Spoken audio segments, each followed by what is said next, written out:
अधिक मास कथासार द्वितीय अध्याय। मलमास श्री विष्णूंच्याकडे जातो, आपली दैन्यावस्था सांगतो, नारायण व मलमास यांचे गोलांकात गमन।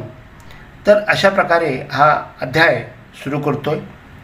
श्री गणेशाय नमः। कृष्णाने युधिष्ठिराला काही गोष्टी सांगितल्या असा मागील अध्यायात उल्लेख आहे। कृष्ण काय म्हणाला ते आता ऐक, असे नारायणाने नारदास सांगितले। कृष्ण म्हणाला, तू मला विचारलेस खरे, पण त्याचे उत्तर देणे जरा कठीण आहे। मला थोडे अवघड वाटते, कारण हा विषय फार गुप्त आहे। मित्र असोत, नातलग असोत, सर्वांनाच हा विषय सांगता येण्यासारखा नाही। पण तू माझा परमभक्त आहेस, म्हणून मी तुला सांगतो। हे पहा, चैत्र वैशाख वगैरे सर्व महिने आहेत, तसेच काळाने अनेक लहान मोठे भाग आहेत। कला, काष्टा, मुहूर्त, घटका, प्रहर, रात्र, दिवस, ऋतू, अयन, संवत्सर, युग, परार्ध असे जे काळाचे भाग आहेत, त्या सर्वांना प्रत्येकी अधिष्ठाता देव असतो। तसेच स्थिरचर सृष्टीतील विविध जलाशय, विविध वृक्ष, वेली, उद्याने, वने, उपवने, गाव, शहर या सर्वांना स्थलदेवता असतात। त्यामुळे त्या प्रत्येक ठिकाणी असणाऱ्या देवतेमुळे त्या वस्तूला पूज्यता व मान मिळतो। स्वामी नाही असा कुठलाही पदार्थ नाही।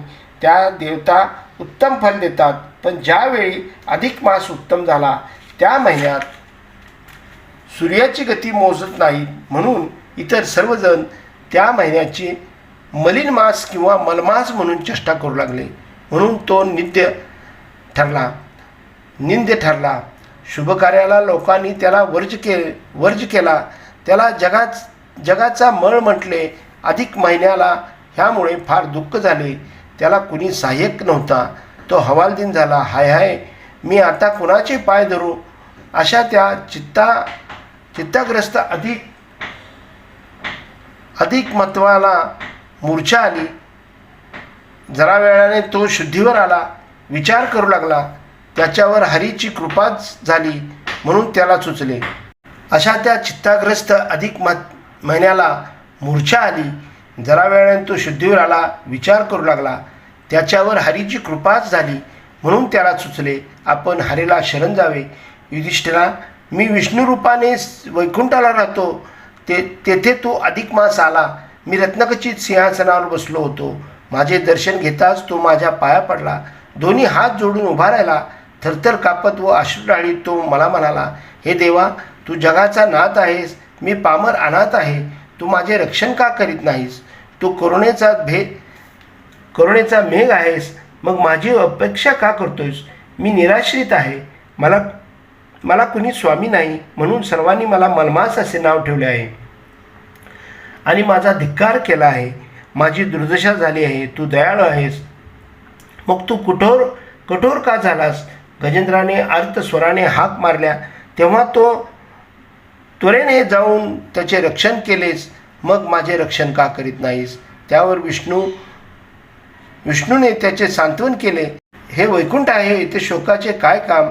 रडू नको, मी तुझे समाधान करतो, तुझे दुःख तरी काय आहे ते मला सांग। त्यावर मलमास म्हणाला, हे सर्वज्ञ भगवंता, तुला माझी दुरवस्था माहीत नाही, असे कसे होईल? सगळे जग तुझ्या जाणीवेत आहे, तू विचारतोस म्हणून मी तुला सांगतो। सर्व कालखंडात स्वामी आहेस, त्या स्वामीच्या आश्रयाने सर्व कालखंड निर्भयपणे राहतात, पण मी 13वा महिना आहे, मला कुणी स्वामी नाही, म्हणून मी निराधार आहे। विधवेला शुभकार्यात घेत नाहीत, तिचे तोंडही पाहत नाहीत, तशीच माझी स्थिती झाली आहे। असे जगण्यापेक्षा मेलेले बरे।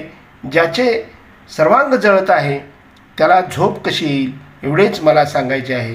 देवा, तुला दुसऱ्याचे दुःख भगवत नाही, तू परोपकारी आहेस। वेदात तर तुला दुष्टांचा नाश करणारा म्हणतात, तरी निजधर्म आठवून तुला योग्य वाटेल ते कर।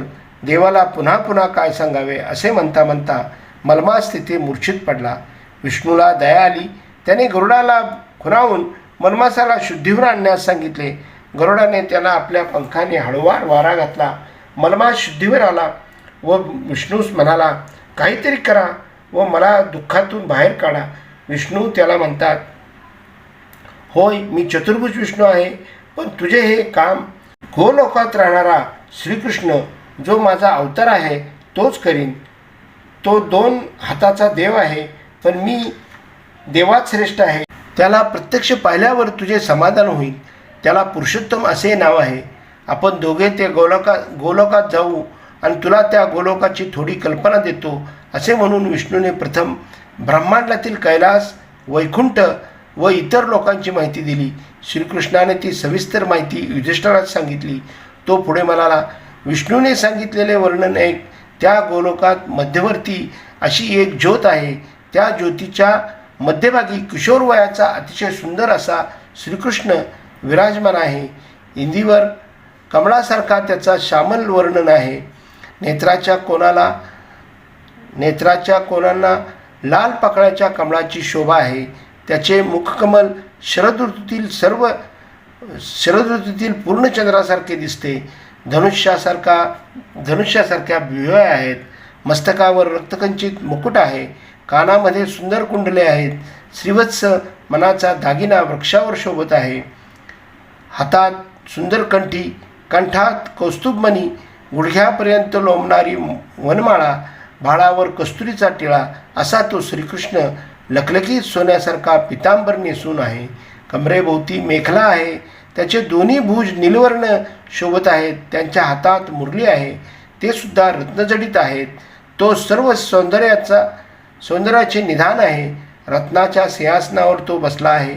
असे म्हणून श्रीहरी विष्णूने अनेक सुंदर विशेषणांनी श्रीकृष्णाचे वर्णन करून मनवासास खूप आनंद दिला. मनवासाला घेऊन विष्णू गोलोकात गेलेला आहे. दुरूनच त्यांना श्रीकृष्णाचे मंदिर दिसले. त्या मंदिराला रत्नजडित खांब होते. महाद्वाराशी गेल्यावर द्वारपालाने पुढे येऊन त्यांचे स्वागत केले. मग श्री विष्णू मंदिरात प्रविष्ट झाले. विष्णूला पाहताच श्रीकृष्ण उठून उभा राहिला व पुढे होऊन विष्णूला वंदन करून त्यांना श्रेष्ठ असे आसन दिले. दोन्ही हात जोडून त्यांची स्तुती केली. विष्णूने आसन स्वीकारले. त्यांच्या पाठीशी मलमास दोन्ही हात जोडून थरथर कापत उभा होता. नारायण ऋषी नारदास म्हणाले,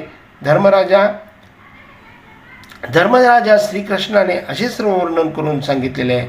अशा प्रकारे हा द्वितीय अध्याय संपन्न झालेला आहे. बोला कुंडली गौरदेव हर विठ्ठल श्री ज्ञानदेव तुकाराम पंढरीनाथ महाराज की जय. तर हा द्वितीय अध्याय झाल्यानंतर मग आपण पुन्हा पुस्तकाची पूजा करायचे, आरती करायचे आणि आलेल्या जे भक्त आहेत, श्रवण करायला आलेले लोक आहेत, त्यांना आपण प्रसाद द्यायचा आहे. अशा प्रकारे हा दुसरा अध्याय झाला. आता आपण तिसरा अध्याय पुढील चरणात